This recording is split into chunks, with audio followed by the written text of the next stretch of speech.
Hi everybody, my name is Natasha and I've been commanded by His Royal Highness Prince Bertie the Frog to tell you a story Nori. Did you know that Prince Bertie lives in a pond, not a palace? His friend Tim the Tadpole asked him yesterday, "Prince Bertie, when I grow up, will I be a green frog just like you?"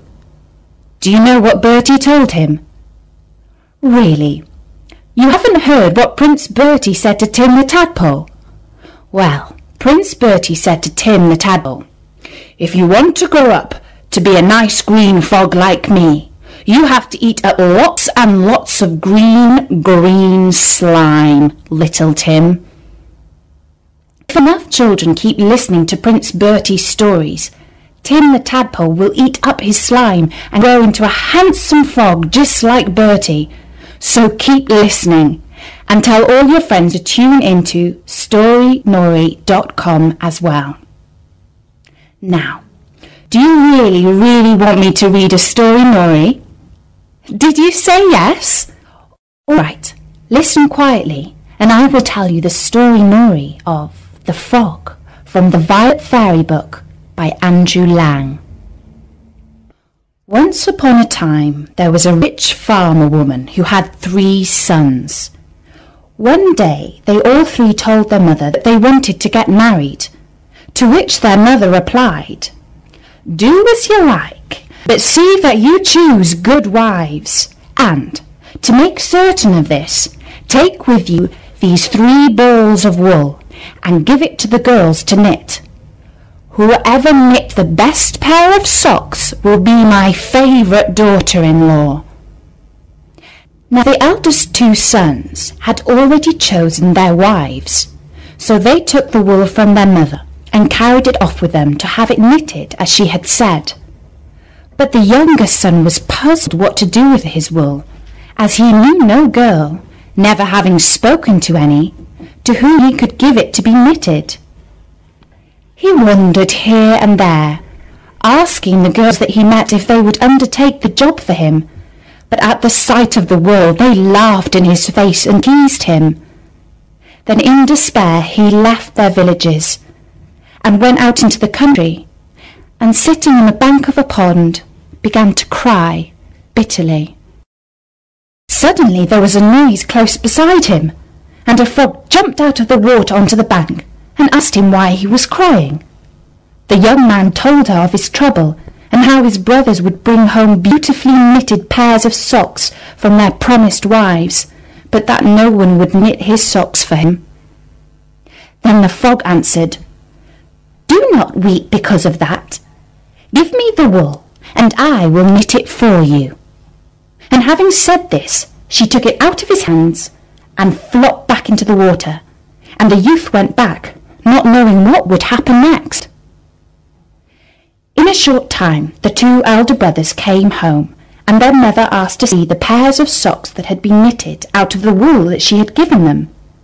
They all 3 left the room, and in a few minutes the 2 eldest sons returned, bringing with them the socks that had been knitted by their chosen wives. But the youngest brother was greatly troubled, for he had nothing to show. Sadly he took himself to the pond, and sitting down on the bank began to weep. Flop! And the frog appeared out of the water close beside him. "Take this," she said.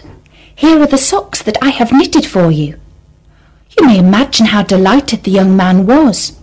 She put the socks into his hands, and he took it straight back to his mother, who was so pleased with it that she declared she had never seen such beautiful warm woolen socks, and that they were much nicer than the socks that the elder 2 brothers had brought home.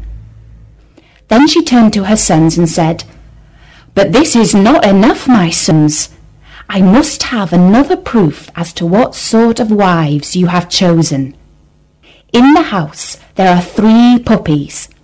Each of you take one and give it to the woman whom you mean to bring home as your wife. She must train it and bring it up. Whichever dog turns out the best, its mistress will be my favourite daughter-in-law." So the young men set out on their different ways, each taking a puppy with him. The youngest, not knowing where to go, returned to the pond, sat down once more on the bank, and began to weep. Flop! And close beside him he saw the frog. "Why are you weeping?" she said. Then he told her his difficulty, and that he did not know to whom he should take the puppy. "Give it to me," she said, "and I will bring it up for you." And seeing that the youth hesitated, she took the little creature out of his arms and disappeared with it into the pond. The weeks and months passed, till one day the mother said she would like to see how the dogs had been trained by her future daughters-in-law. The two elder sons departed and returned shortly, leading with them two great guard dogs, who growled so fiercely and looked so savage that the mere sight of them made the mother tremble with fear. The youngest son, as was his way, went to the pond and called on the frog to come to his rescue. In a minute she was at his side, bringing with her the most lovely little dog, which she put into his arms. It sat up and begged with its paws, and went through the prettiest tricks, and was almost human in the way it understood and did what it was told. In high spirits the youth carried it off to his mother. As soon as she saw it, she exclaimed, "This is the most beautiful little dog I have ever seen. You are indeed fortunate, my son. You have won a pearl of a wife."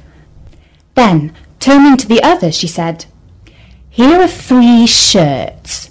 Take them to your chosen wives.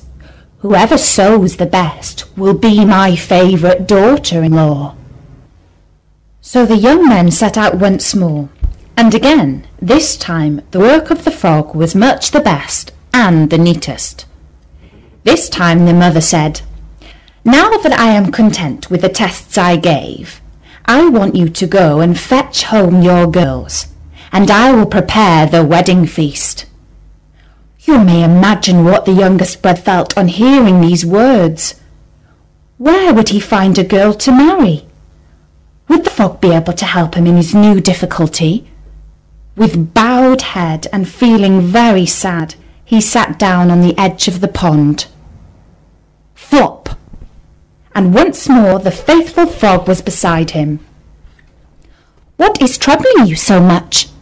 she asked him, and then the youth told her everything. "Will you take me for a wife?" she asked.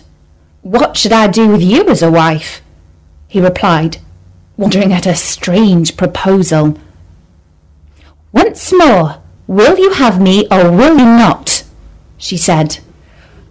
"I will neither have you nor will I refuse you," said he. At this the frog disappeared, and the next minute the youth beheld a lovely little cart, drawn by 2 tiny ponies, standing on the road. "Come with me," she said, and he got up and followed her into the cart. As they drove along the road, they met 3 witches. The first of them was blind, the second was hunchbacked, and the third had a large thorn in her throat. When the 3 witches beheld the cart, with the frog seated pompously amongst the cushions, they broke into such fits of laughter that the eyelids of the blind one burst open, and she recovered her sight. The hunchback rolled about on the ground in merriment till her back became straight, and in a roar of laughter the thorn fell out of the throat of the third witch. Their first thought was to reward the frog, who had accidentally cured their misfortunes. The first witch waved her magic wand over the frog, and changed her into the loveliest girl that had ever been seen. The second witch waved the wand over the tiny cart and ponies, and they were turned into a beautiful large carriage with prancing horses and a coachman on the seat. The third witch gave the girl a magic purse filled with money. Having done this, the witches disappeared, and the youth with his lovely bride drove to his mother's home. The mother was delighted to see her young son's good fortune. A beautiful house was built for them. She was the favourite daughter-in-law. Everything went well with them, and they lived happily ever after. And that was the story of The Frog from Andrew Lang's Violet Book of Fairy Tales. It's one of Prince Bertie's favourite stories. Bertie especially likes stories about frogs. Do you?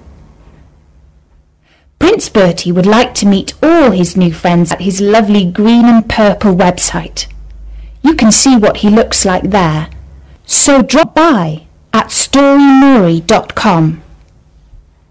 I'll be telling you another story soon, so keep coming back for more stories. For now, from me, Natasha.